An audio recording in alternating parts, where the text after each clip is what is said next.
में सभी वैष्णव भक्तों का स्वागत है और हम श्रीमान वैष्णव प्रभु और इस्कॉन राजकोट के सभी वरिष्ठ भक्तों का बहुत बहुत धन्यवाद करते हैं कि हमें वो इस सेवा में लगाए हैं।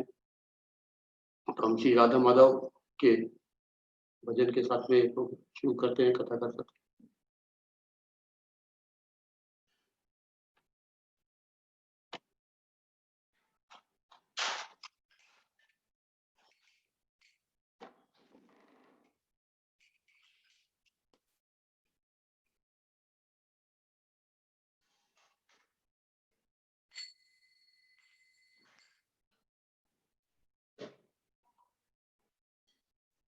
जय राधा माधव जय कुंज बिहारी, जय राधा माधव जय कुंज बिहारी, जय गोपी जन वल्लभ जय गिरिवर धारी, जय गिरिवर धारी, जय गोपी जन वल्लभ जय गिरिवर धारी, जय गिरिवर धारी, जय यशोदानंदन जय व्रज जन रंजन, जय यशोदानंदन जय व्रज जन रंजन, जय यमुना तीर वनचारी, जय कुंज बिहारी, जय यमुना तीर वनचारी, जय कुंज बिहारी, जय राधा माधव जय कुंज बिहारी, जय राधा माधव जय कुंज बिहारी। हरे कृष्णा कृष्णा कृष्णा हरे हरे, हरे राम राम राम हरे हरे, हरे कृष्णा कृष्णा कृष्णा हरे हरे, हरे राम राम राम हरे हरे, हरे कृष्णा कृष्णा कृष्णा हरे हरे, हरे राम राम राम हरे हरे, हरे कृष्णा कृष्णा हरे हरे, हरे राम राम राम हरे हरे, जय राधा नील माधव राधे, जय गौरनिताय जय गौरनिताय जय गौरनिताय, जय सीताराम लक्ष्मण भक्त हनुमान, सीताराम लक्ष्मण भक्त हनुमान, जय जय जगन्नाथ जगन्नाथ जय जय जगन्नाथ, जय जय बलदेव सुभद्रा मैया जय सुभद्रा, जय जय प्रभुपाद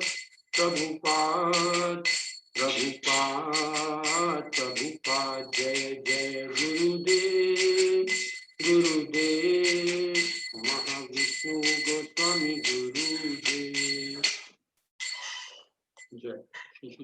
माधव भगवान की जय। श्री सीताराम लक्ष्मण हनुमान भगवान की जय। श्री जगन्नाथ बलदेव सुभद्रा महारानी की जय। श्री गौर निताई की जय। श्री प्रहलाद नरसिंहदेव भगवान की जय। श्रील प्रभुपाद की जय। श्री गुरुदेव की जय। समस्त वैष्णव भक्त वृंद की जय। जय गौर प्रेमानंद हरि हरि बोल। ओम अज्ञानतिमिरन्धस्य ज्ञानाञ्जनशलाकया चक्षुरुन्मीलितं येन तस्मै श्रीगुरुवे नमः। श्रीचैतन्यमनोभीष्टं स्थापितं येन भूतले स्वयं रूप कदा मह्यं ददाति स्वपदान्तिकम्। वन्देऽहं श्रीगुरोः श्रीयुत्पदकमलं श्रीगुरून् वैष्णवांश्च श्रीरूपं साग्रजातं सहगण रघुनाथान्वितं तं सजीवं साद्वैतं सावधूतं परिजनसहितं श्रीकृष्ण चैतन्य देवं श्रीराधा कृष्ण पादान् सहगण ललिता श्रीविशाखान्वितांश्च। हे कृष्ण करुणा सिंधु दीनबंधु जगतपते गोपेश गोपिका कांत राधा कांत नमस्तुते। तप्त कांचन गौरांगी श्री राधे वृंदावनेश्वरी वृषभानुसुते देवी प्रणमामि हरिप्रिये। वाञ्छाकल्पतरुभ्यश्च कृपा सिन्धुभ्य एव च पतितानां पावनेभ्यो वैष्णवेभ्यो नमो नमः। जय श्री कृष्ण चैतन्य प्रभु नित्यानंद श्री अद्वैत गदाधर शिवासादि गौर भक्तवृंद। हरे कृष्ण कृष्ण कृष्ण हरे हरे हरे राम राम राम हरे हरे। ओम नमो भगवते वासुदेवाय। ओम नमो भगवते वासुदेवाय। ओम नमो भगवते वासुदेवाय। नारायणं नमस्कृत्य नरं चैव नरोत्तमं देवीं सरस्वतीं व्यासं ततो जयमुदीरये। नष्टप्रायेषु भद्रेषु नित्यं भागवत सेवया भगवती उत्तम श्लोके भक्तिर्भवति नैष्ठिकी। हरे कृष्ण कृष्ण कृष्ण हरे हरे हरे राम राम राम हरे हरे। विष्णुपादाय कृष्ण पृष्ठाय भूतले श्रीमते महाविष्णु गोस्वामी नामिने। नमो विष्णुपादाय कृष्ण पृष्ठाय भूतले श्रीमते भक्ति वेदांत स्वामी नामिने। नमस्ते सरस्वती देवी गौरवाणी प्रचारिणे निर्विशेष शून्यवादी पाश्चात्य देशतारिणे। जय श्री कृष्ण चैतन्य प्रभु नित्यानंद श्री अद्वैत गदाधर शिवासादि।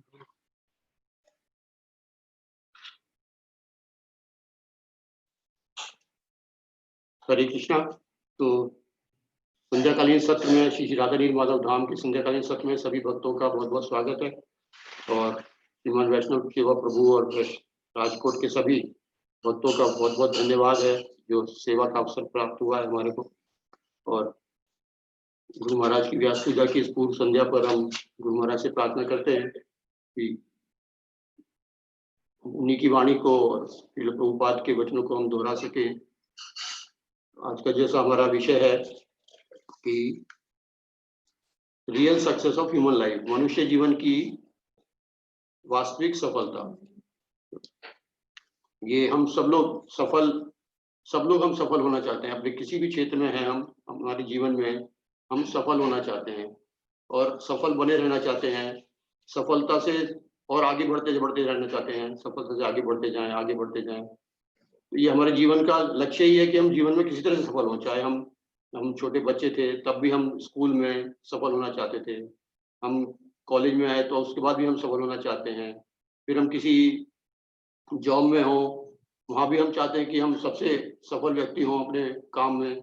सब लोग हमें पसंद करें, हमारे को तरक्की मिलती रहे, हम सफलता की सीढ़ियाँ आगे चढ़ते जाएं। तो ऐसे हम सब लोग हमेशा भौतिक जीवन में हम ये सफलता चाहते ही रहते हैं। हमेशा चाहते हैं हम सफलता। चाहे हम किसी खेल में हो, खेल में भी हम आगे से आगे बढ़ता रहना चाहते हैं। हम चाहते हैं हम जब भी खेलें हमेशा पिछला रिकॉर्ड हम तोड़ दें, आगे बढ़ जाएं, हम पिछले खिलाड़ी से हम आगे जीत जाएं और जो पिछला रिकॉर्ड है उसको भी हम तोड़ दें। तो ऐसे सफलता हम आगे बढ़ते रहना चाहते हैं। और कलयुग में ये सफलता जो है ये भौतिक स्तर पर ही स्थापित होती है कि जितना जिसका जीवन अच्छा है, जितना जिसका जीवन वैभवशाली है, जितना जिसके पास में धन है, धन संपत्ति है, जैसा कि हमारे पोस्टर में भी उन्होंने जो पोस्टर बनाया है उसमें बहुत सुंदर दिखाया है कि हमारा जो संपत्ति है वो ही हम उसको हम सफलता मानते हैं। जितनी जिसके पास संपत्ति है उसको ही हम सफलता मानते हैं। और कलयुग के वर्णन करने में जहाँ पर श्रीमद् भागवत के 12वें स्कंद के दूसरे अध्याय में सुखदेव गोस्वामी कलयुग की जब वर्णन कर रहे थे, तो उसमें कलयुग के गुणों का जब वर्णन कर रहे थे कि ये गुण है कि दुर्गुण है, उसमें प्रभु सुखदेव गोस्वामी बोलते हैं, वित्तमेव कलौ निर्णाम जन्म आचरण गुणोदया धर्म न्याय व्यवस्थायाम कारणम बलम एव ही। वित्तमेव कलौ निर्णाम जन्म आचरण गुणोदया, कलयुग में एकमात्र संपत्ति को ही मनुष्य के उत्तम जन्म, उचित व्यवहार तथा सद्गुणों का लक्षण माना जाएगा। कलयुग में संपत्ति के आधार पर ही किसी भी व्यक्ति को सफल माना जाता है कि जितनी उसके पास संपत्ति है, उसके पास कितना बड़ा व्यापार है, कितनी उसके पास गाड़ियां हैं, कितने उसके पास बिल्डिंगें हैं, उसी के आधार पर उसको बड़ा माना जाता है, उसको सफल माना जाता है। और तात्पर्य में लिखते हैं कि जो लोग इसमें सफल होते हैं मतलब जो लोग इस भौतिक संपत्ति को प्राप्त करने में सफल हो जाते हैं कि अपना अधिक से अधिक अपनी संपत्ति बना लेते हैं, और इसमें जो सफल हो जाते हैं वे आधुनिक समाज के उच्च लोग बन जाते हैं और उनकी उपभोग शक्ति उन्हें सर्वाधिक आदरणीय, राजसी तथा शिक्षित पद दिलाती है। तो जो संपत्ति है, जो धन है, उससे सब कुछ खरीदा जा सकता है। जैसे हम अपना आदर, लोगों से अपना आदर भी खरीद सकते हैं, हमारा राजसी जो वैभव है वो हम खरीद सकते हैं, और उच्च पद भी खरीद सकते हैं, अच्छी शिक्षा भी खरीद सकते हैं। संपत्ति के आधार पर ये सब चीजें खरीदी जा सकती है। तो इसीलिए व्यक्ति को सफलता माना जाता है कि वो सफल हो सकता है जिसके पास में अधिक से अधिक संपत्ति है। लेकिन जब लेकिन ये जो भौतिक सफलता है, जो भौतिक सफलता जिस स्तर पर रहते हैं हम, उसमें ये दुर्गुण है कि वो स्थिर नहीं रहती है। वो हमारी वास्तविक सफलता अगर होती तो हमारे साथ में स्थिर रहती है, इस जीवन में भी स्थिर नहीं रहती है, और अगले जीवन में तो हमारे को मालूम ही नहीं है कि फिर हमको, जैसे हम शास्त्र में पढ़ते हैं कि जब भी हम हमारी मृत्यु होती है तो उसके बाद अगर हम दोबारा, हम चाहे हमने पीएचडी की हो, हमने कितनी बड़ी क्वालिफिकेशन अर्जित की हो, हम कितने भी बड़े खिलाड़ी रहे हों, कितने भी बड़े हम व्यापारी रहे हों, लेकिन अगले जीवन में जब हम जाते हैं, चाहे हमें मनुष्य जीवन मिला भी हो, तब भी हमारे को फिर शुरू से ही स्टार्ट करना पड़ता है, 1 2 3 4 से स्टार्ट करना पड़ता है, क्या कहीं से स्टार्ट करना पड़ता है। तो ये हमारी सफलता जो है वो इस जीवन में भी हम देखते हैं, जब बड़े बड़े व्यक्ति हैं वो जिस पोजीशन पे होते हैं वो पूरे जीवन उस पोजीशन पे नहीं रह पाते हैं। उस पोजीशन पर रहने के लिए उनको एक तो मेहनत बहुत करनी पड़ती है, उस पोजीशन पर हमेशा रह नहीं पाते हैं, वो टेम्परेरी होती है। जैसे हमारा जीवन ही क्षणिक है, तो हमारी जो सफलता है वो कैसे हमारी परमानेंट हो सकती है, जो भौतिक सफलता है वो कैसे परमानेंट हो सकती है। इसीलिए भगवान श्री कृष्ण इसके लिए जो जब ये कुरुक्षेत्र के युद्ध के बाद में सब लोग एक बार वो सूर्य ग्रहण पड़ा था और सभी लोग कुरुक्षेत्र के में इकट्ठे हुए थे वहां पर स्नान के अवसर पर कि कुरुक्षेत्र में स्नान करेंगे, सूर्य ग्रहण पड़ा है, और वहां पे सभी लोग उपस्थित थे। भगवान कृष्ण द्वारका से अपनी सभी रानियों के साथ में, अपने माता पिता वसुदेव जी और देवकी माता के साथ में, और सभी बड़े बड़े गणमान्य राजाओं के साथ में वहां उपस्थित थे। और वहां पर पांडव लोग भी थे, वहां पे सभी पांडव थे, द्रौपदी जी थी, कुंती माता थी, सुभद्रा जी थी, सभी लोग थे वहां पर उस समय।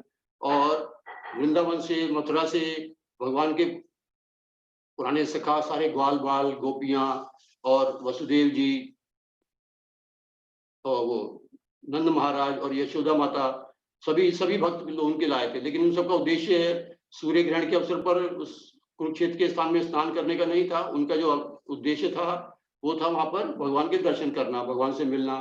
भगवान इतने समय से मथुरा बोल के गए थे, वृंदावन के लिए बोल के गए थे, वापस आऊं कभी नहीं आए थे, तो वो इस समय यहाँ पास में ही आए थे द्वारका से। तो उन सब लोगों का उद्देश्य था सबसे मिलना, भगवान के दर्शन करना, कृष्ण से मिलना, भगवान बलराम जी से मिलना, उन सबका उद्देश्य था।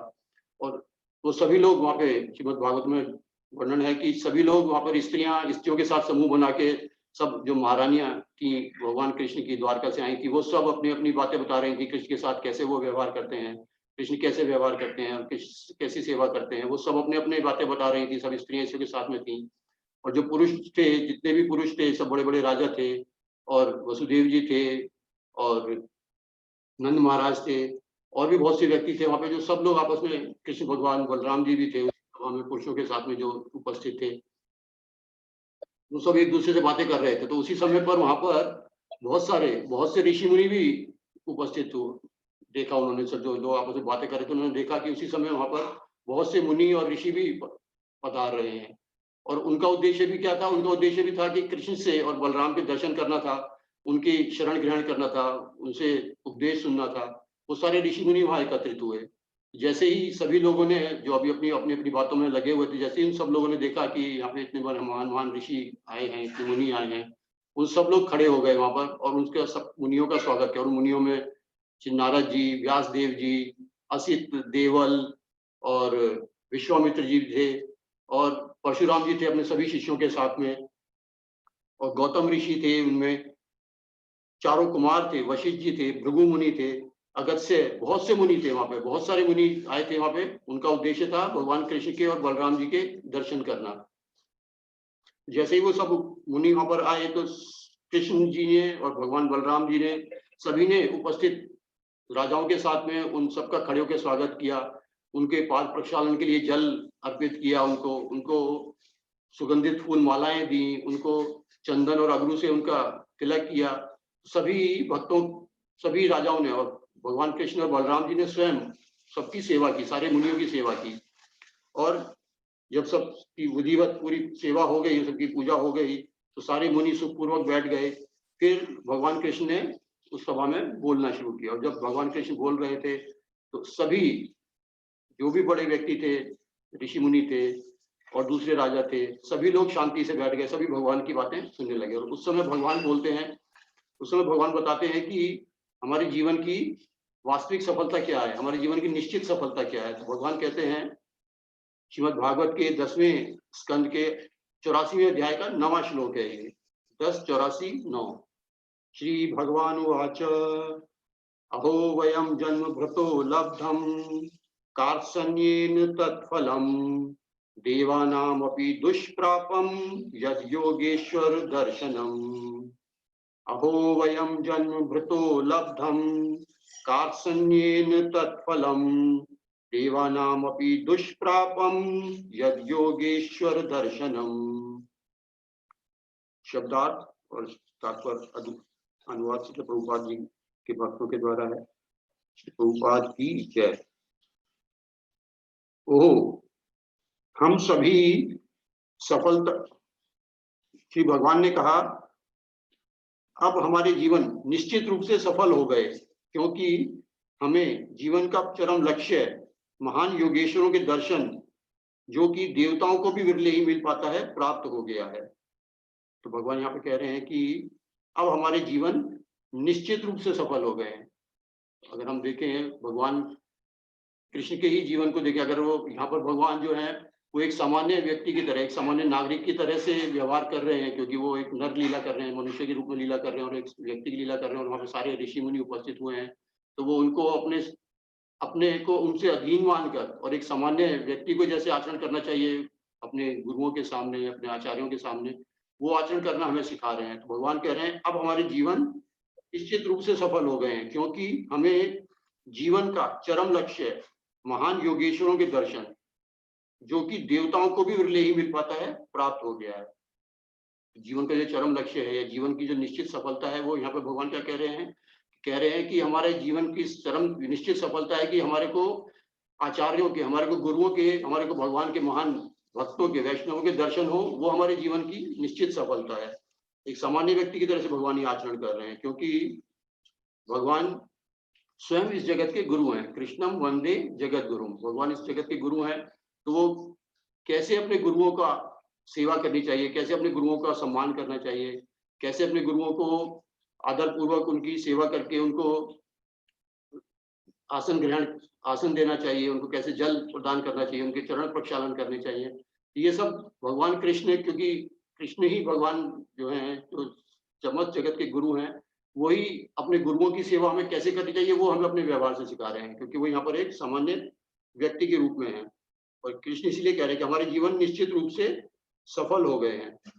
तो हम देखें तो भगवान कृष्ण जी का जीवन जो है, अगर भौतिक दृष्टि से एक सामान्य व्यक्ति की तरह से भी हम देखें तो भगवान कृष्ण का जो जीवन है एक सफल व्यक्ति के लिए, जैसे कुंती महारानी कहती हैं कि जन्म ऐश्वर्य श्रुत शिवी, कोई भी व्यक्ति जो होता है उसको सफल माना जाता है कि जब उसका जन्म, उसका जो किसी उच्च कुल में जन्म हुआ है उसका, और उसके पास में ऐश्वर्य है, महान संपत्ति है उसके पास में, उसके साथ में श्रुत है, उच्च शिक्षा है उसकी, श्री भी, और आकर्षक सौंदर्य है।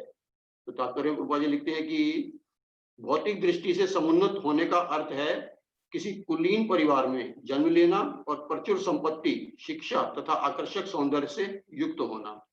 सारे भौतिकतावादी लोग इन सारे भौतिक ऐश्वर्यों को प्राप्त करने के पीछे पागल रहते हैं और इसी को भौतिक सभ्यता की उन्नति कहा जाता है।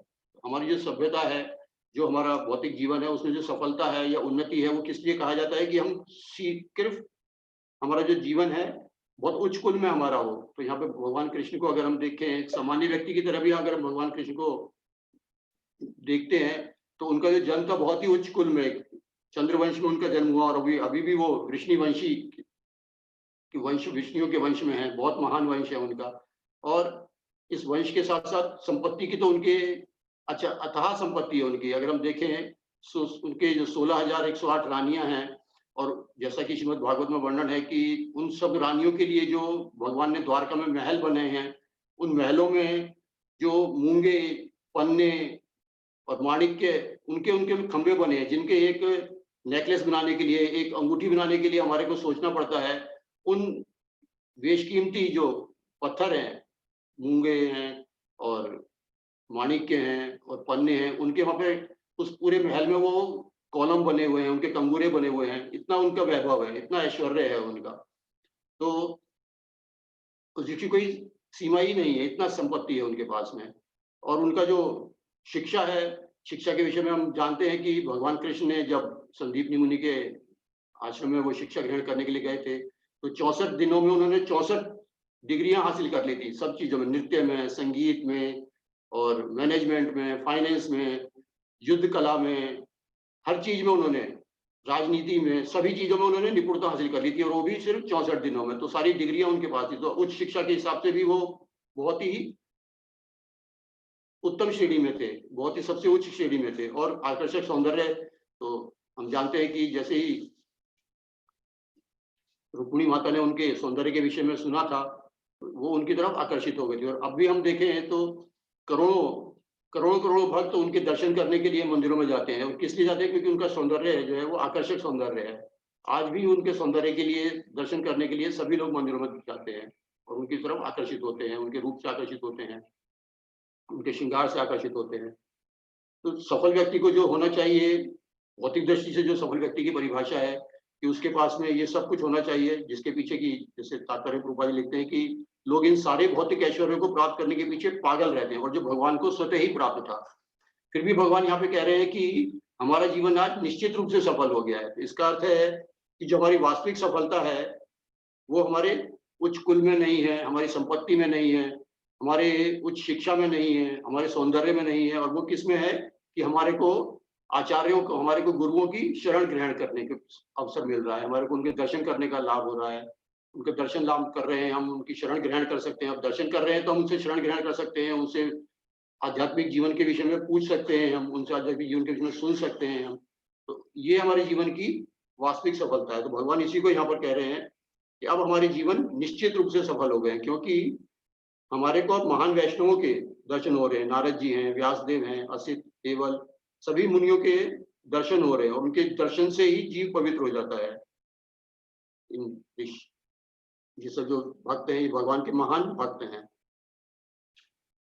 इससे अगले श्लोक के तात्पर्य में वहां लिखा है कि वैदिक कसौटी के अनुसार केवल वह व्यक्ति उच्च श्रेणी का माना जाता है यदि उसका आचरण प्रबुद्ध है, और उसका आचरण प्रबुद्ध तब माना जाता है यदि उसके कार्यकलाप सारे प्राणियों के सुख का संवर्धन करने वाले हैं।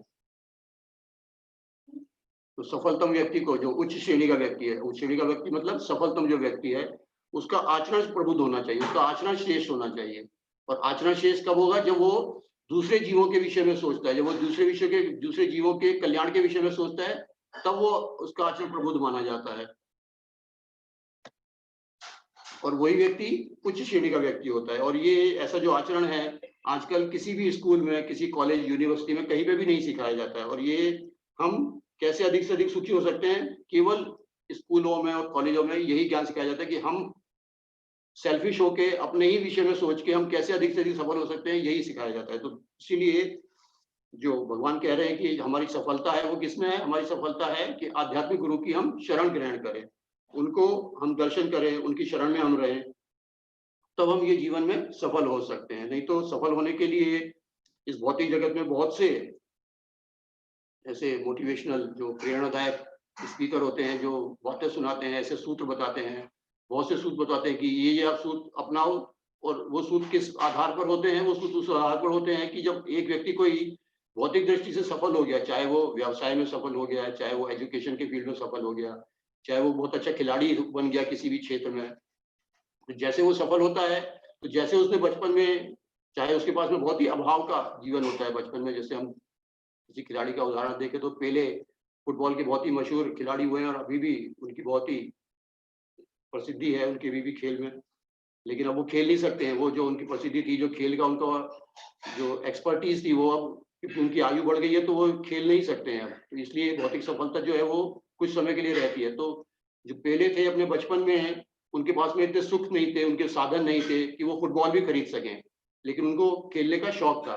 तो वो क्या करते थे, कुछ रद्दी कपड़े उठा के, कुछ ऐसे फटे पुराने कपड़ों को इकट्ठा करके उनकी फुटबॉल बना के उनसे वो प्रैक्टिस किया करते थे। तो ऐसे प्रैक्टिस करते करते वो सफल हो गए।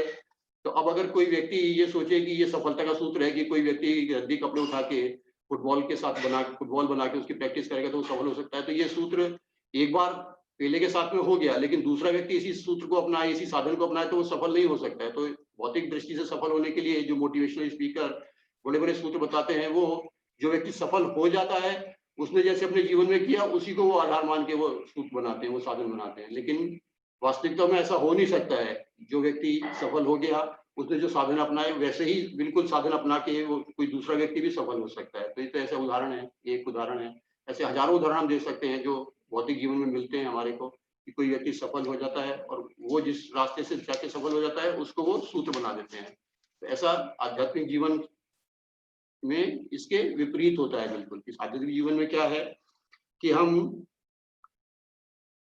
सफल होना चाहते हैं, वास्तविक सफलता हम चाहते हैं, जैसे भगवान यहाँ पे कह रहे हैं, तो उसके लिए सबके लिए एक ही निश्चित रास्ता है, महाजनो येन गतः सरपंथा, जिसमें महान आचार्यों ने जो पथ निर्धारित किया है वो सबके लिए एक ही है। चाहे वो गरीब हो, चाहे अमीर हो, चाहे शूद्र हो, चाहे वैश्य हो, चाहे किसी भी जाति में हो, किसी भी देश में हो, किसी भी समाज का हो, वो स्त्री हो, पुरुष हो, सभी के लिए एक ही सूत्र है ये कि महाजनो येन गतः सरपंथा। जिन महाजनों ने जैसे जैसे जो आचरण किया है और जो उन्होंने आचरण सिखाए हैं, जैसे भगवान कृष्ण यहाँ पर बता रहे हैं कि कैसे हमें अपने गुरुजनों का, कैसे हमें अपने ऋषि मुनियों का, हमें आचार्यों का स्वागत करना चाहिए, उनकी सेवा करनी चाहिए, उसके आधार पर हमारा जीवन सफल हो सकता है। तो श्रील प्रभुपाद सफलता का जो हमारे महाजन, इस युग के जो सबसे बड़े आचार्य हैं, इस युग के जो जगत गुरु हैं, आचार्य, महान भक्त हैं भगवान के, वो क्या बता रहे हैं सफलता के लिए? श्रील प्रभुपाद कहते हैं वास्तविक सफल जीवन वो है जिसमें हम ये जानने का प्रयास करें कि भगवान कृष्ण के अंश के रूप में, भगवान के रूप में हमारी वास्तविक संवैधानिक स्थिति क्या है। प्रभुपाद जी कह रहे हैं कि वास्तविक सफल जीवन, रियल सक्सेसफुल लाइफ, जो हमारा वास्तविक सफल जीवन है वो क्या है, जिसमें हम ये जानने का प्रयास करें कि हमारी वास्तविक संवैधानिक स्थिति श्री भगवान के अंश के रूप में है। कृष्ण भगवान है, हम उनके शाश्वत अंश हैं और उनकी सेवा करना हमारा परम धर्म है। प्रभुपाद जी कह रहे हैं कि ये हमारा वास्तविक सफलता ये है। तो इस मामले में, इस बात में, अगर हम अपनी वास्तविक संवैधानिक स्थिति को नहीं पहचानेंगे अंश रूप में और हम ही भोक्ता बनना चाहेंगे और हम ही सारी जो हमारी सुविधाएं हैं उनको हम एंजॉय करना चाहेंगे, अपनी इंद्रियों को तृप्त करना चाहेंगे, अपनी धन के आधार पर, अपनी पद के आधार पर, तो वो हमारी वास्तविक सफलता नहीं है और वो हमारे को सफल नहीं बना सकती है। वो हमारे को जीवन में भी सफल नहीं बना सकती है और हमारे आने वाले जीवन में भी हमको सफल नहीं रख सकती है। तो जैसे गुरु महाराज जी कहते थे कि हम कहीं जॉब करते हैं, कहीं पे हम काम करते हैं, और वहाँ पर हम बहुत अच्छा काम करते हैं, बहुत ईमानदारी से काम करते हैं और सब हमें पसंद भी करते हैं, हमारे ओनर भी हमको पसंद करते हैं। लेकिन अगर हम किसी दिन जाके अपने ओनर की कुर्सी पर बैठ जाएँ,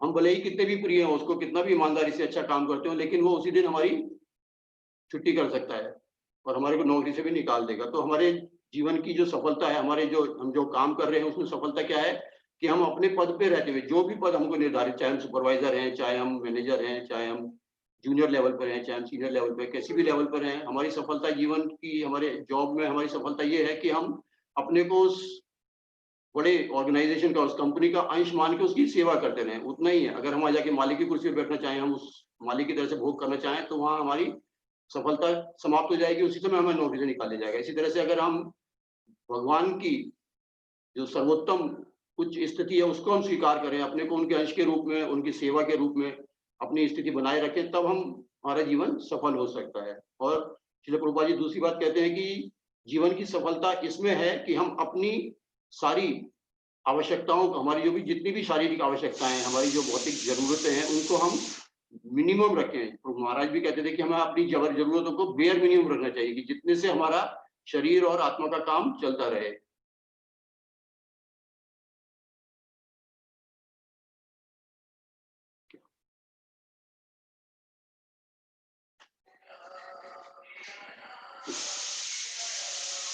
हम अपनी शारीरिक आवश्यकताओं को इतना रखें जितनी की आवश्यकता है, उससे ज्यादा नहीं। अर्थात हमें अपनी ग्रैबिंग टेंडेंसी को, हमें हड़पने की प्रवृत्ति को समाप्त करना होगा। और जबकि भौतिक जगत में बिल्कुल इसका विपरीत होता है कि भौतिक जगत में जो जितना ज्यादा दूसरे की संपत्ति को अपने कब्जे में करना चाहता है, जो दूसरा कितने ज्यादा से ज्यादा उसको अपने पास रखना चाहता है, जिसका कि वो ज्यादा नहीं कर सकता लेकिन फिर भी वो अपने पास रखना चाहता है, वो उसकी ग्रैबिंग टेंडेंसी को बढ़ाता जाता है, उतना ही करता जाता है। वो उसको कितनी भी प्रॉपर्टी हो जाए, कितनी भी गाड़ियां हो जाए, कितना भी व्यापार हो जाए, उसको बढ़ाते रहना चाहता है, बढ़ाते रहना चाहता है, चाहे उसमें दूसरों का नुकसान भी हो। तो ये सब भौतिक जगत में और आध्यात्मिक जगत में बिल्कुल विपरीत है कि हमारी जो सफलता है, भौतिक जगत में हमको लग सकता है हम सफल हैं, लेकिन वास्तविक रूप से हम सफल नहीं हैं। जैसा कि रूपा जी कह रहे हैं कि हम अपनी आवश्यकताओं को कम से कम रखें, तब हमारा जीवन जो है वो सफल जीवन की श्रेणी में आता है। उसके साथ ही रूपा जी कहते हैं कि ये धन होना या संपत्ति होना बुरा नहीं है, क्योंकि उसको हम दो तरह से इस्तेमाल कर सकते हैं, दो तरह से हम उसका प्रयोग कर सकते हैं।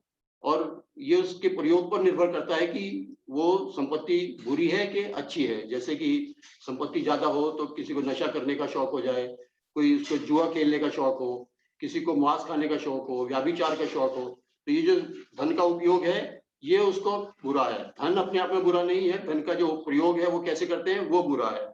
और यही अगर धन का उपयोग हम कृष्ण की सेवा में करें, कृष्ण की सेवा में जो आचार्य लोग लगे हैं, उनके प्रचार प्रसार में जो लगे हैं, उनकी सेवा में करें, मंदिरों के निर्माण में हम खर्च करें, उसमें ये धन का प्रयोग जो है वो अच्छा हो जाता है। धन होना बुरा नहीं है, ये अच्छा भी नहीं है, बुरा भी नहीं है, लेकिन उसका प्रयोग करना, कैसे हम प्रयोग करते हैं वो अच्छा या बुरा होता है। और ये सब हमें बताएगा कौन?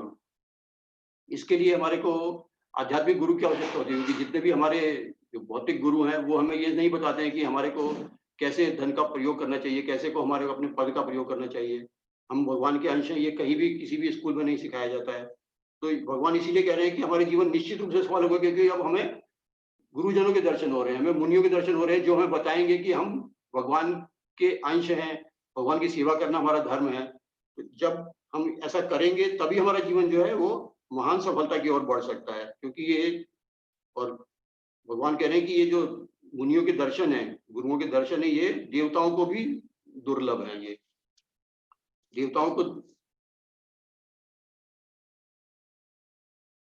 तो कोई व्यक्ति, मेरे जैसा कोई इंटेलिजेंट व्यक्ति होगा तो वो कहेगा कि ठीक है, दर्शन करना ही हमारी जीवन की सफलता है, तो हम अपने घर में हर दीवार पर एक गुरु महाराज की फोटो लगा लेते हैं, दिन भर हम दर्शन करते रहेंगे तो हमारा जीवन सफल हो जाएगा। तो हम ये कह सकते हैं, कोई भी व्यक्ति ऐसा मान सकता है, क्योंकि भगवान कह रहे हैं कि हमें दर्शन हो रहे हैं, इसलिए हम, हमारा जीवन जो है वो सफल हो गया है। लेकिन इसके अगले श्लोक में ही भगवान इस बात का खंडन खंडन नहीं करते, लेकिन इस बात को और अच्छे से बताते हैं कि खाली दर्शन करने से ही हमारा कल्याण होगा, लेकिन उस दर्शन के बाद हमें क्या करना है ये भगवान अगले श्लोक में बता रहे हैं। और भगवान कहते हैं अगले श्लोक में 10:84 और 10 नंबर श्लोक में भगवान कहते हैं, किम स्वल्प तपसाम नृणाम अर्चायाम देव चक्षुषाम दर्शन स्पर्शन प्रश्न प्रभ पाद अर्चन आदिकम। भगवान कहते हैं किम स्वल्प तपसाम नृणाम, कि वे लोग जो बहुत अधिक तपस्वी नहीं है और जो ईश्वर को मंदिर में उनके अर्चा विग्रह के रूप में ही पहचानते हैं। भला ऐसे लोग अब आपको कैसे देख सकते हैं, छू सकते हैं, आपसे प्रश्न कर सकते हैं, आपको नमस्कार कर सकते हैं, आपके चरणों की पूजा कर सकते हैं और अन्य विधियों से आपकी सेवा कर सकते हैं। कलयुग में भगवान जानते हैं कि कलयुग में कैसे जीव होंगे कि हमारे को हम अधिक तपस्या नहीं कर सकते। वे लोग जो अधिक तपस्वी नहीं है, तपस्या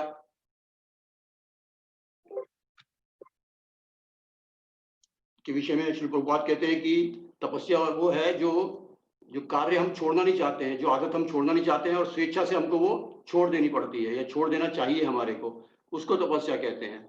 या तपस्या श्री प्रभुपाद कहते हैं कि तपस्या वो है कि जब अपने गुरु की शरण लेते हैं और उनके आदेशों का पालन करते हैं, वो भी तपस्या है। और ऐसी तपस्या जैसे गुरु महाराज जो हमें आदेश देते हैं कि भक्ति का जीवन जो हमें करना है, हमारे को अपने जीवन को सफल बनाना है, तो हमारे को प्रातः काल में उठ के मंगला आरती के लिए स्नान करना है, हमारे को जप करना है, हमारे को भगवान की विग्रह की सेवा करनी है, हमें एकादशी आदि व्रतों का पालन करना है। तो ऐसी तपस्या हम, और ये तपस्या क्या प्रभुपाद जी कहते हैं ये तपस्या कैसी है, ये तपस्या भी हमारी बहुत अच्छी है, क्योंकि हमारे को केवल जप करना है, कीर्तन करना है, नृत्य करना है, भगवान को भोग लगा के प्रसाद पाना है।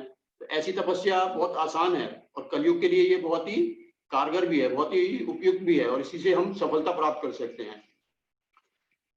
एक बार हम गुरु महाराज जी के साथ में वृंदावन में थे, तो वहाँ पे राधा जीवन प्रभु भी के ही साथ थे। वहाँ पे उनके वृंदावन उनका घर है, वहाँ पर ही सब लोग बैठे हुए थे। तो राधा जीवन प्रभु बहुत ही विनम्रतावश वो बोल रहे थे महाराज को। उन्होंने बोला कि हम लोग जो हैं वो आर्म चेयर की भक्ति कर सकते हैं।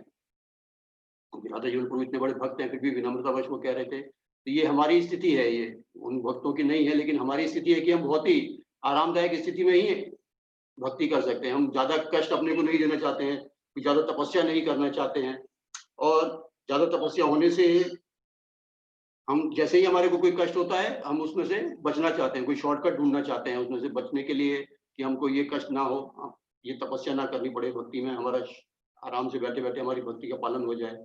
जो तो इसीलिए यहाँ पे भगवान जो है वो कह रहे हैं कि जो लोग अधिक तपस्वी नहीं है, क्योंकि हम लोग जो है विशेष करके मैं अपने विषय में कहूँ तो हम लोग अधिक तपस्वी नहीं है। और भगवान यहाँ पे बता रहे हैं इसी बात को कि हमने जो तपस्या है जो हमारी कितनी है, क्यों हमारे को गुरु के दर्शन प्राप्त हो रहे हैं। भगवान कह रहे हैं कि क्योंकि हमने कभी भगवान कृष्ण के, कभी भगवान विष्णु के, भगवान राम के मंदिरों में दर्शन किए हैं, वही हमारी थोड़ी सी तपस्या है, वही हमारी बिल्कुल अल्प तपस्या है। स्वल्प तपस्याम स्वल्प तपसाम, वही थोड़ी सी तपस्या है जिसकी वजह से, जिसके कारण से हमको ये भगवान की आयत की कृपा प्राप्त हुई है कि हमारे को अपने गुरु के दर्शन हो रहे हैं, हमारे को महान ऋषियों के दर्शन हो रहे हैं और हम उनके शरण प्राप्त कर सकते हैं। जैसे हम गुरु महाराज की शरण प्राप्त करते हैं, यही हमारे वास्तविक सफलता के मार्ग को प्रशस्त करता है, ये हमारे जीवन में सफलता के मार्ग को खोलता है। क्योंकि गुरु महाराज जी हमें बता सकते हैं कि हमारे जीवन में हम भगवान के अंश हैं, हम भगवान की सेवा करने के लिए हैं। भगवान जो है, भगवान कृष्ण है, वही परम पुरुषोत्तम भगवान है और वही हमें सिखा सकते हैं कि कैसे हम अपने जीवन को कम से कम आवश्यकताओं को न्यूनतम अपनी आवश्यकताओं को न्यूनतम करके हम कैसे अपने जीवन को सफल बना सकते हैं। और ये तपस्या हम देखें तो आध्यात्मिक जीवन के लिए ही नहीं, हमारे भौतिक जीवन में भी हमको शुरू से ही, जब हम स्कूल में भी जाते हैं तो छोटे ही होते हैं, फिर भी हमारे को सुबह स्नान करके स्कूल जाना पड़ता है। 5-6 घंटे के लिए अपने घर की सारी सुविधाओं को छोड़ के हमको वहाँ स्कूल में बैठना पड़ता है, वहाँ पढ़ना पड़ता है। तो ये हम देखें तो तपस्या हमारे को भौतिक जीवन में भी करनी पड़ती है। वहाँ पर भी हमको सुबह ही उठ के स्कूल जाना पड़ता है। कोई स्कूल ऐसा नहीं है, ज्यादातर स्कूल, किसी किसी जगह पर है स्कूल ऐसे जो 2 शिफ्ट में काम करते हैं, पर ज्यादातर स्कूल सुबह से ही लग जाते हैं और सुबह से ही बच्चों को सुबह सुबह, सर्दी में है, गर्मी है, बरसात है, उठ के जाना पड़ता है और घर की सारी सुविधाओं को, आराम को छोड़ के रहना पड़ता है। तो ये भी तपस्या है। तो इसी तरह से हमें आध्यात्मिक जीवन में सफल होने के लिए तपस्या बहुत ही आवश्यक है, लेकिन प्रभुपाद जी कहते हैं कि कलयुग में थोड़ी सी ही तपस्या से हम सफल हो सकते हैं, और हम बहुत ज्यादा तपस्या नहीं कर भी नहीं सकते हैं। हम भरत महाराज की जैसे तपस्या नहीं कर सकते हैं, जो कि 24 वर्ष की आयु में ही तपस्या के लिए अपने पूरे राजसी वैभव को छोड़ दिए, उनकी जो तरुण पत्नी थी, उनके बच्चे थे, सब कुछ छोड़ दिया उन्होंने। वो किस लिए? सिर्फ तपस्या के लिए। और तपस्या किस लिए? क्योंकि वो भगवान को प्रसन्न करना चाहते थे। अपनी तपस्या से भगवान को प्रसन्न करके वो इस आध्यात्मिक सफलता को, इस परम सफलता को प्राप्त करना चाहते थे। उन्होंने अपना सारा राजसी वैभव छोड़ दिया, सब कुछ छोड़ के वो वन में चले गए थे। इसलिए भगवान भगवद गीता के दूसरे अध्याय के 44वें श्लोक में भी कहते हैं, स्वल्पम अपि यस्य धर्मस्य त्रायते महतो भयात्। यहाँ पर भी भगवान कह रहे हैं स्वल्प तपसाम। भगवान हमसे कोई बहुत ज्यादा डिमांड नहीं कर रहे हैं, हमें सफल बनाने के लिए भगवान बहुत ज्यादा डिमांड नहीं कर रहे हैं, जबकि भौतिक जीवन में हमें सफल होने के लिए बहुत मेहनत करनी पड़ती है। खिलाड़ियों को कितनी मेहनत करनी पड़ती है भौतिक जीवन में, और वो सफलता उनकी टिकती नहीं है। हम देखते हैं कि कोई खिलाड़ी 2 साल, 2 बार, 3 बार, 4 बार ज्यादा से ज्यादा गोल्ड मेडल जीत पाता है, लेकिन उसके बाद वो कोई दूसरा खिलाड़ी आ जाता है, उसके रिकॉर्ड को भी तोड़ देता है और उसको हरा भी देता है वो खिलाड़ी।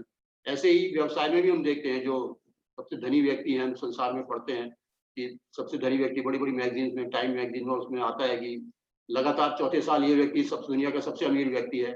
लेकिन वो लगातार ऐसे लिखते हैं जैसे बहुत बड़ा समय निकल गया है, 4 साल, 5 साल, 6 साल। उसके बाद में कोई दूसरा व्यक्ति अमीर सब दुनिया का सबसे अमीर व्यक्ति होता है, उसके बाद कोई तीसरा व्यक्ति सबसे अमीर व्यक्ति होता है। तो इस तरह से जो सफलता भी होती है भौतिक जीवन में, वो हमेशा के लिए टिकती नहीं है, वो थोड़े ही समय के लिए रहती है और फिर चली जाती है। लेकिन आध्यात्मिक जीवन में जो सफलता है वो हमेशा रहती है। और ये थोड़ी सी तपस्या क्या है, भगवान यहाँ पे कह रहे हैं कि क्योंकि हमारे को भगवान के दर्शन, अपने भगवान के भक्तों के दर्शन हो रहे हैं। दूसरे श्लोक में भगवान ने बोला, दर्शन स्पर्शन प्रश्न प्रभाव पाद अर्चन आदिकम। तो दर्शन हमारे को हो रहे हैं भगवान के, ये भगवान के भक्तों के, ये हमारे जीवन की सफलता है। और हमारा ये सद्भाग्य है कि हमारे को गुरु महाराज और जैसे कृष्ण के महान भक्तों के, महान वैष्णवों के दर्शन प्राप्त हुए, और उनकी कृपा से, भगवान की कृपा से, उनकी कृपा से हमारे को उनको शरण लेने का सौभाग्य मिला है। तो ये हमारा सबका सफलता का पहला स्टेप है, जो भगवान कह रहे हैं दर्शन करने से ही काम नहीं चलेगा। जैसे हमने देखा कि हमने ये नहीं सोच सकते कि दर्शन हो गए, हमने हम सारे घर में हम अपने गुरु महाराज के चित्र लगा लेते हैं, हम दर्शन करते रहेंगे, हम सफल हो जाएंगे। लेकिन भगवान यहाँ पे क्या कह रहे हैं, दर्शन स्पर्शन प्रश्न प्रभव पाद अर्चन आदिकम।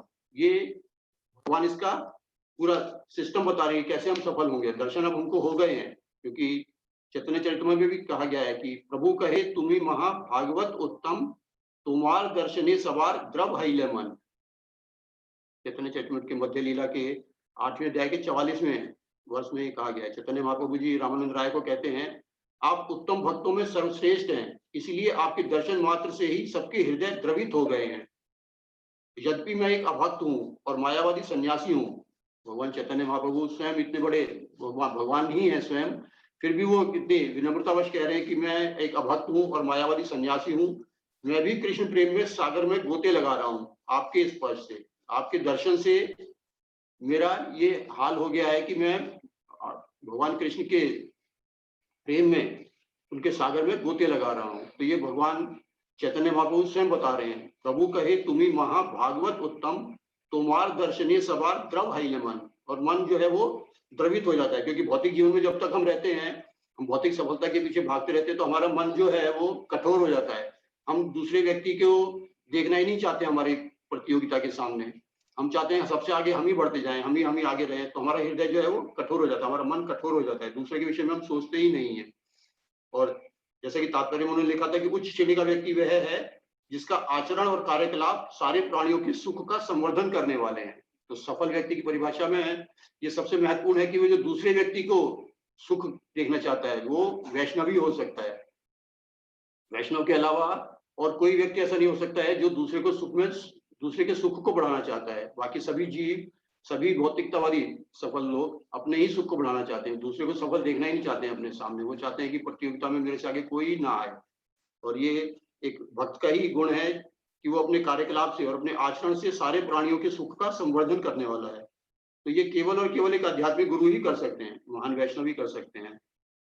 इसलिए प्रभुपाद 17 वर्ष की आयु में पूरे वर्ष को, पूरे विश्व को सुखी करने के लिए भारतवर्ष के इतने आराम के अपने सुखमय जीवन को छोड़कर, वृंदावन के सुखमय जीवन को छोड़कर निकल गए। इसी तरह हम गुरु महाराज को देखें तो इतने वैभवशाली जीवन को छोड़ के 80 साल की आयु में, 90 साल की आयु में वो हम जैसे तुच्छ जीवों के लिए, हमारे को सफल बनाने के लिए, हमारे जीवन में सर्वोत्तम सफलता देने के लिए, वास्तविक सफलता बताने के लिए हमारे को वो अपने सब घर के सुख को छोड़ के, आराम को छोड़ के वो निकल पड़े। किस लिए? क्योंकि हम सब जीवों का वो सुख का संवर्धन करना चाहते हैं, सुख को बढ़ाना चाहते हैं। खाली सुख ही नहीं करना चाहते, सुख को बढ़ाते रहना चाहते हैं।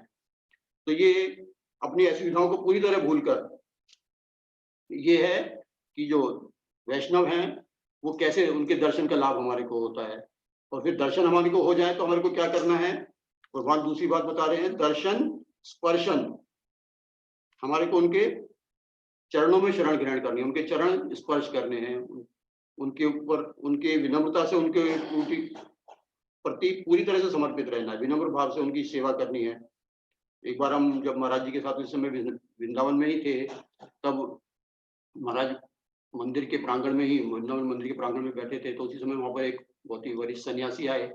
वो आयु में महाराज से भले ही कम है वो सन्यासी, लेकिन सन्यास की दृष्टि से बहुत ही वरिष्ठ हैं वो सन्यासी। तो महाराज ने तुरंत कुर्सी से उतरकर उनको पूरा दंडवत प्रणाम किया वहां पर मंदिर के प्रांगण में ही।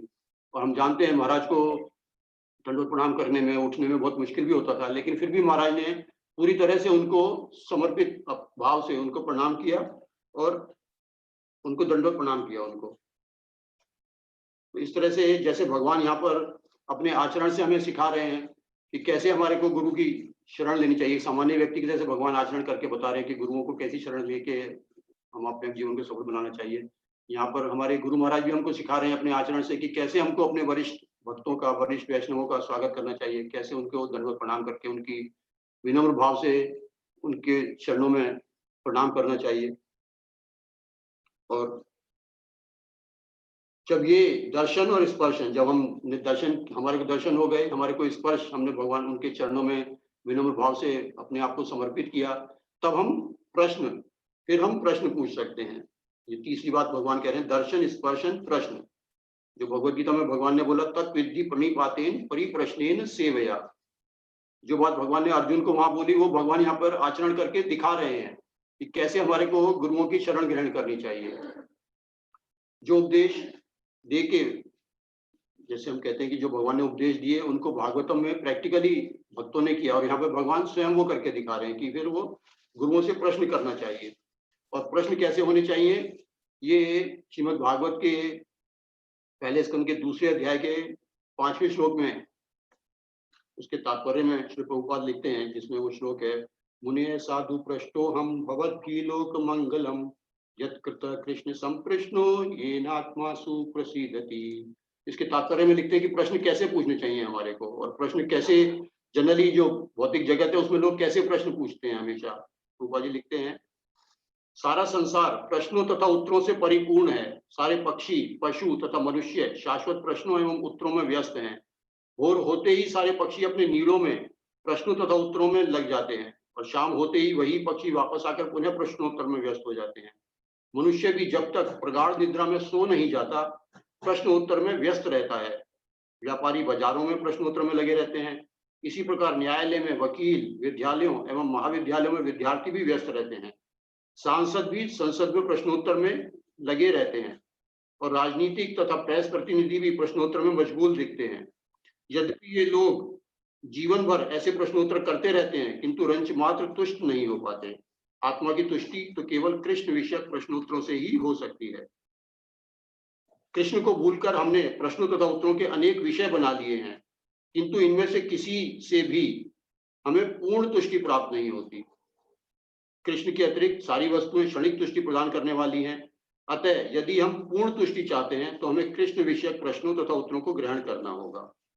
और ये कृष्ण विषयक प्रश्न और उत्तर हम केवल आध्यात्मिक गुरु से ही पूछ सकते हैं, अपने किसी स्कूल कॉलेज में नहीं पूछ सकते हम। और यहाँ पे प्रभुपाद जी कह रहे हैं कि इसमें से किसी से भी हमको पूर्ण तुष्टि प्राप्त नहीं होती है। पूर्ण तुष्टि मतलब, पूर्ण तुष्टि उसी की हो सकती है जो व्यक्ति पूर्ण रूप से सफल हो। जब आदमी सफलता की सबसे ऊंची सीढ़ी पर होगा तभी वो तुष्ट हो सकता है। लेकिन भौतिक जगत में कभी कोई व्यक्ति तुष्ट होता ही नहीं है, क्योंकि वो अपने आप को पूर्ण सफल मानता ही नहीं है। और ये पूर्ण तुष्टि इसीलिए नहीं होती है उसकी, क्योंकि वो जो प्रश्न उत्तर हैं जो हम प्राप्त करना चाहते हैं, जो भौतिक जगत में हम पाना चाहते हैं, वो हमारी तुष्टि को पूर्ण कभी कर ही नहीं सकता है। हमेशा उसमें अपने आप को कम कम मानते रहेंगे, और अगर हम सफल हो भी जाएं, जो भी थोड़ी देर के लिए सफल मान भी लें, तो उस पर हम टिक नहीं सकते हैं बहुत ज्यादा देर तक।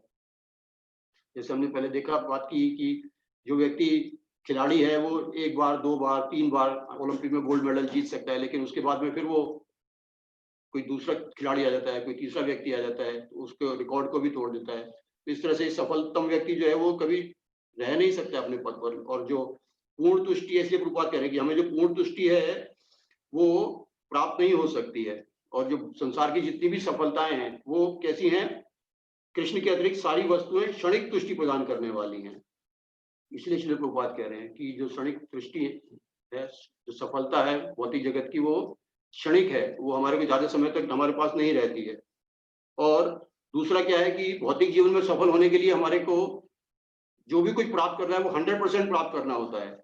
अगर हम 100% प्राप्त नहीं किए हैं तो हम पूर्ण सफल व्यक्ति नहीं माने जाएंगे। जैसे हम देखें उदाहरण के लिए कि जब कोई खेल प्रतियोगिता होती है और एथलेटिक्स है या कुछ खेल है, तो एथलेटिक्स में ही हम देखें, उसमें मान लो 100 मीटर की या 150 200 मीटर की या कोई खेल दौड़ प्रतियोगिता है और 100 मीटर की रेस हो रही है, उसमें दुनिया के सब महान बड़े बड़े खिलाड़ी जो दौड़ते हैं, उनमें से अगर कोई खिलाड़ी 90 मीटर तक या 95 मीटर तक भी पहले स्थान पर रहे और अंत के 5 या 8 मीटर में उसके पीछे दौड़ने वाला खिलाड़ी थोड़ा सा ताकत लगा के उसे आगे निकल जाता है और वो फिनिशिंग लाइन पे पहले पहुंच जाता है, पहले जीत जाता है, तो जो 95 मीटर तक भी अगर कोई खिलाड़ी आगे था, 98 मीटर तक भी अगर कोई खिलाड़ी आगे रहे और आखिरी के 2 मीटर में कोई दूसरा खिलाड़ी उससे आगे निकल जाए, तो वो 98 मीटर आगे रहने वाला खिलाड़ी ये क्लेम नहीं कर सकता कि इस रेस के 98% मैंने सबसे आगे था और ये खिलाड़ी तो अभी 2 मीटर में ही आगे निकला है। तो इसका अर्थ ये है कि भौतिक जगत में सफलता प्राप्त करने के लिए हमें 100% प्राप्त करना होता है, जबकि आध्यात्मिक जगत में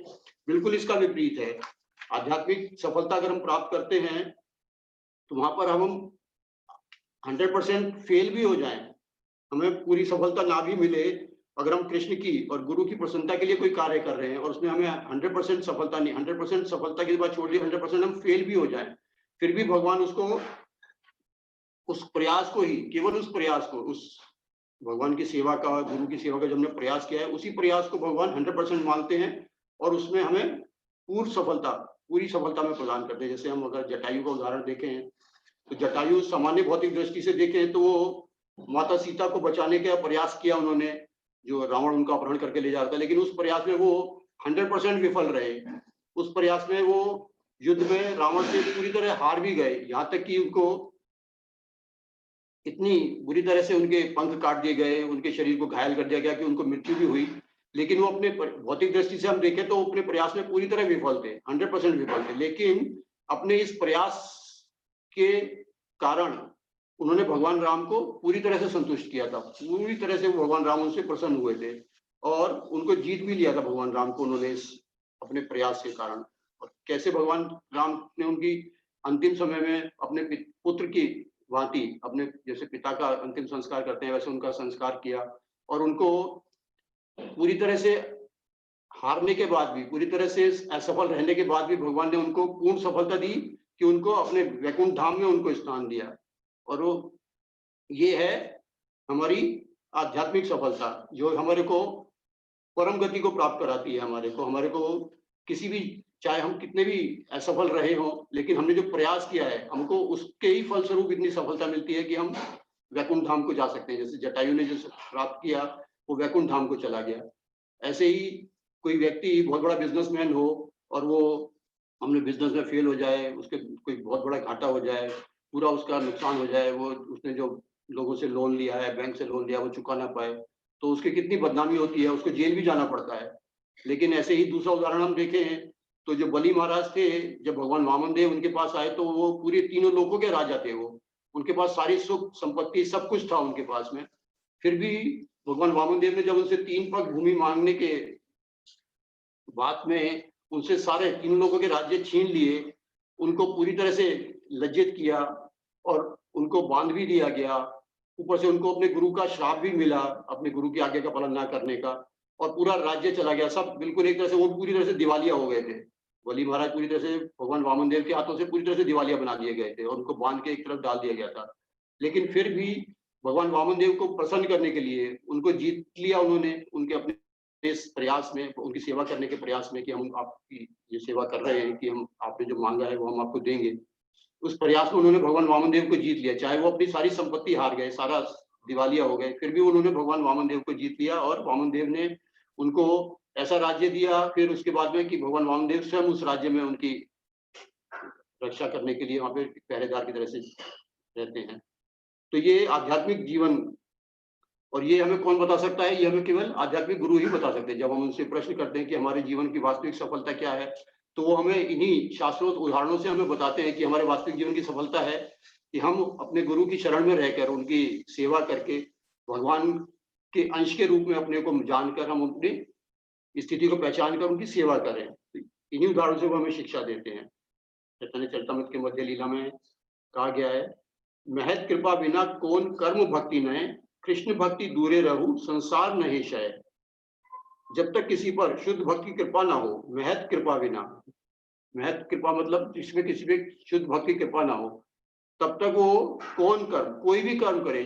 कौन कर्म का मतलब है, तात्पर्य में इसमें लिखते हैं, कौन कर्म का मतलब है कि कोई हम समाज सेवा करते हैं, हम हॉस्पिटल का काम खुलवाते हैं, कोई व्यक्ति स्कूल कॉलेज बनवाता है, कोई चैरिटेबल काम करता है, तो ये कौन कर्म में आता है कि कोई भी हम कर्म करें लेकिन वो भक्ति नहीं है।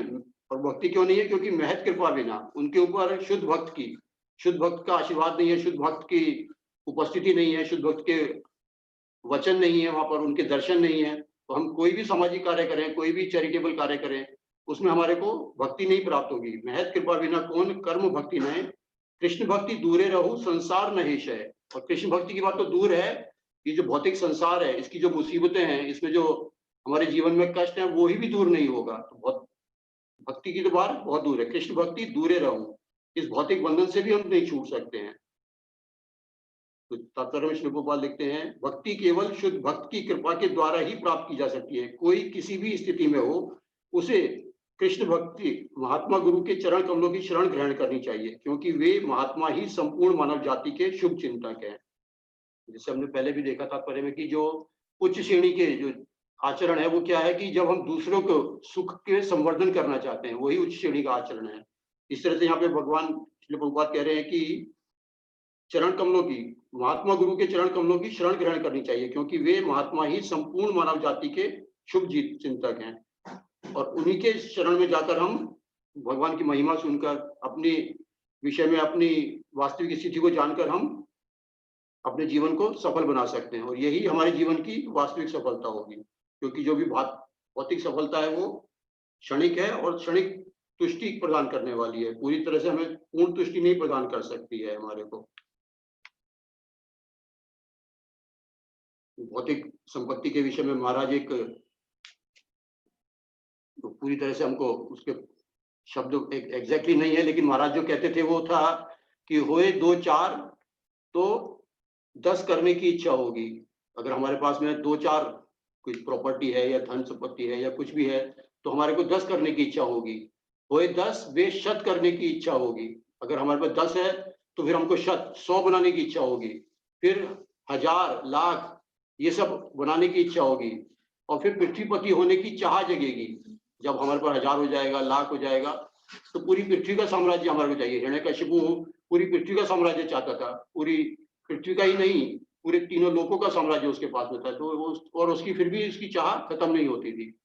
तो गुरु महाराज कहते हैं कि होए 2-4 तो 10 करने की इच्छा होगी, होए 10 बेशत पाने की चाह होगी, फिर 1000 लाख और फिर पृथ्वीपति होने की चाह जगेगी।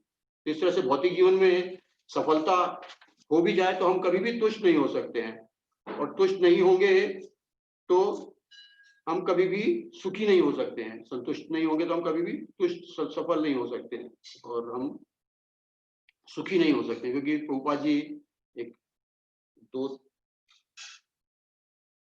थोड़ा 3 मिनट ऊपर हो गया है, हम 5 मिनट और हमारे को लगेंगे। अब ये लास्ट में ही हम इसको कंक्लूजन करते हैं कि प्रभुपाद जी सफल जीवन का जो हमारा उद्देश्य है, सफल जीवन का जो हमारा परिभाषा है, प्रभुपाद जी कहते हैं कि सफल जीवन का कौन सफल है व्यक्ति। सफल जीवन का अर्थ है कि व्यक्ति का जीवन शांतिपूर्ण होना चाहिए। और उसमें कोई गड़बड़ी ना हो, परेशानी ना हो और आशा से भरा हुआ हो। और वास्तविक सफल जीवन वो है जब हम परम भगवान के अंश के रूप में अपनी वास्तविक स्थिति को समझें।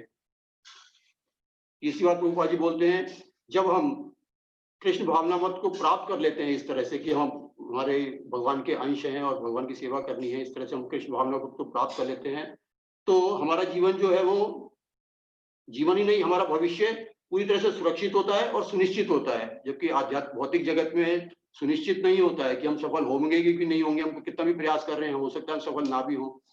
तो हम भौतिक जीवन में हम सुनिश्चित नहीं हो सकते हैं, कभी भी न सुरक्षित हो सकते हैं, हम हमेशा डरे रहते हैं, यहाँ पे सिक्योरिटी नहीं होती है, कब कौन आके हमारी पोजीशन को छीन लेगा हमें पता नहीं होता है। तो इसलिए प्रभुपाद जी कह रहे हैं कि जब हम इस तरह से कृष्ण भावनामृत को प्राप्त कर लेते हैं तो कम से कम हमारा भविष्य सुरक्षित और सुनिश्चित होता है और हम आशावादी रहते हैं कि कृष्ण हैं और हम कृष्ण के पास जा रहे हैं, ये जीवन की सफलता है। और भगवान कृष्ण ये विश्वास दिला रहे हैं, त्यक्त्वा देहम पुनर्जन्म नयति मामेति सो अर्जुना।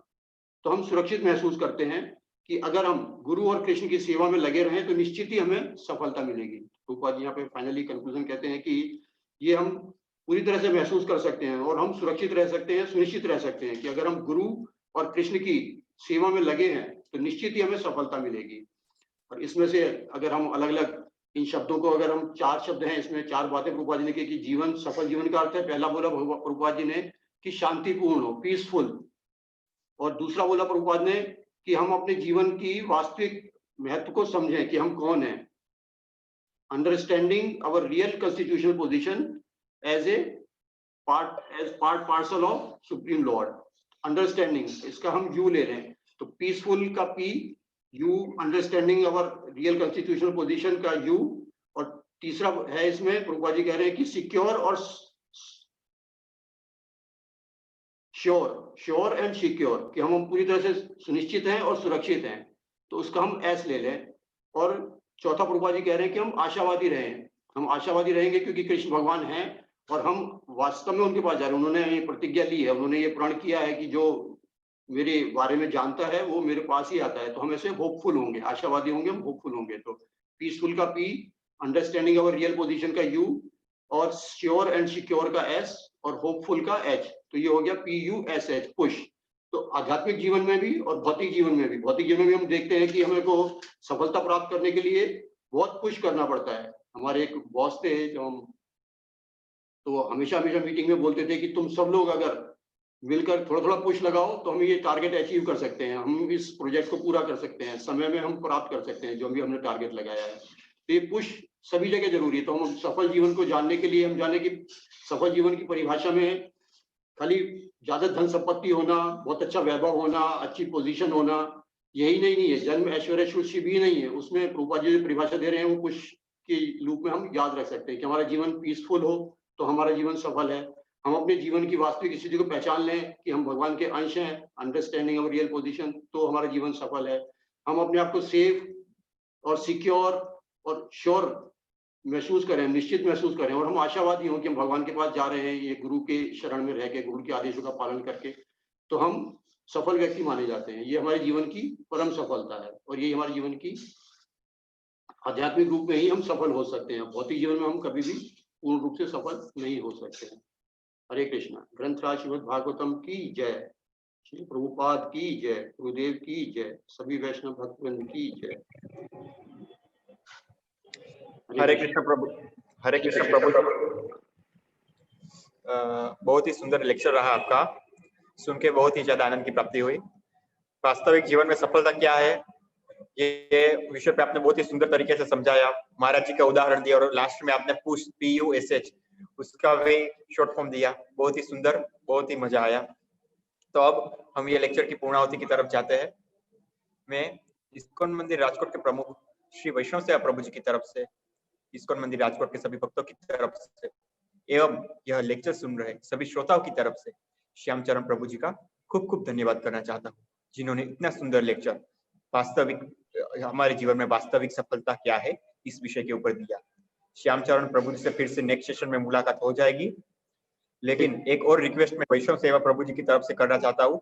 कल हमारे महाराज जी की व्यास पूजा है, सुबह 8:30 बजे से जितना भी राजकोट का कार्यक्रम है वो इसी जूम लिंक के ऊपर लाइव होगा, फेसबुक पे भी लाइव होगा। तो हम सभी श्रोताओं से विनती करते हैं कि कल भी जो लोग राजकोट में नहीं है वो अपने घर पे बैठ के, अपने शहर में बैठ के हमारी महाराज जी की व्यास पूजा का आनंद उठाए। और सुबह 10:30 से लेकर 12:30 तक ओपनिंग का जो कार्यक्रम है वो होगा। पूरा कार्यक्रम देवकीनंदन प्रभु जी के द्वारा होस्ट किया जाएगा। तो मैं वैष्णव सेवा प्रभु जी की तरफ से, देवकीनंदन प्रभु जी की तरफ से फिर से आप सभी को रिक्वेस्ट करता हूँ कि कल भी हमारे कार्यक्रम में जुड़े। हरे कृष्ण। वंशाकल्पतरुभ्यश्च कृपा सिन्धुभ्य एव च पतितानां पावनेभ्यो वैष्णवेभ्यो नमो नमः। अनंत कोटि वैष्णव वृंद की जय। जय।